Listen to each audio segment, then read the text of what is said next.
What I like about making things is that it's not about anything, and it's not for anything, and it's not for anyone. It gives me tools to look at the world, and at the same time that feeds back into a process of making. I'm not really able to think about things in a hierarchical nature. There's something wrong or something good, I don't know what it is, but everything comes in kind of unfiltered, and it kind of hits you like photons. I turn some of those things into art. I don't keep a huge amount of sketchbooks. I will try and let something percolate around in my brain for a while, and if it's still there a week or two later, well then that means it might, or even if I remember it, then that means there's some value to it. In many respects, I see a lot of what I do as somebody who makes time-based objects as being an extension of my print practice. Because one of the good things about printing is that, unlike drawing, where something comes in your eye and it comes out your hand on a piece of paper, with process-based work, you're trying to second-guess yourself 8 or 10 steps down into a process. There's a lot of depth, so you've got to be able to think in advance and consider everything that can go wrong during these points. Why I like using a certain range of pre-existing technological objects, something that is about a stage in history. It'll mean one thing to somebody who's 10 and it'll mean something else to somebody who's 60 or 70. So the materials carry weight and carry resonance.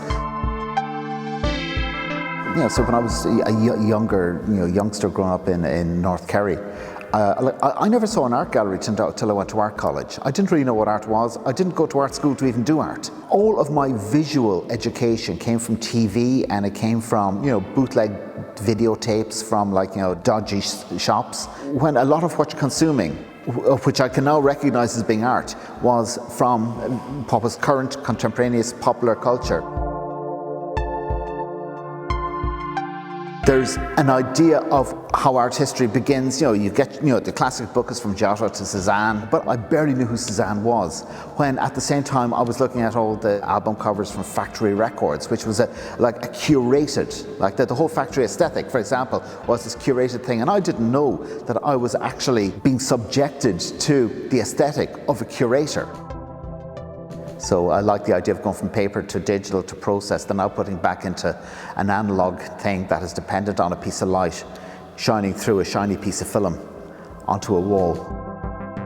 This isn't about stuff, it's around stuff, which I know sounds terrible, but it kind of makes sense to me. That's the way I think about things when I'm making them. I'm trying to think around them. Every time I spend time with the things I make, I end up having a different relationship with them. But sometimes a couple of weeks later or years later, you're kind of going, right, yeah, that's what was going on there. But that's only what was going on there for the second you have that realization. Then that's gone again, It's like quarks passing, I'm not trying to be nostalgic. I'm not trying to say things are better or worse. I'm interested in how we use cultural objects to describe ourselves in time. And also, cultural objects can be, like Duchamp used a toilet. I'm using, a couple of old Hewlett-Packard and Apple computers.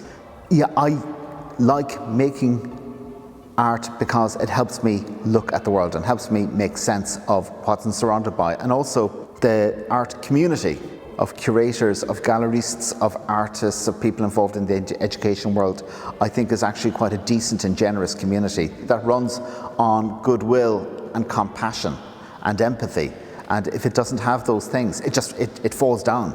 And that's why you got people starting galleries and beginning festivals out of nothing for an opportunity to show some things.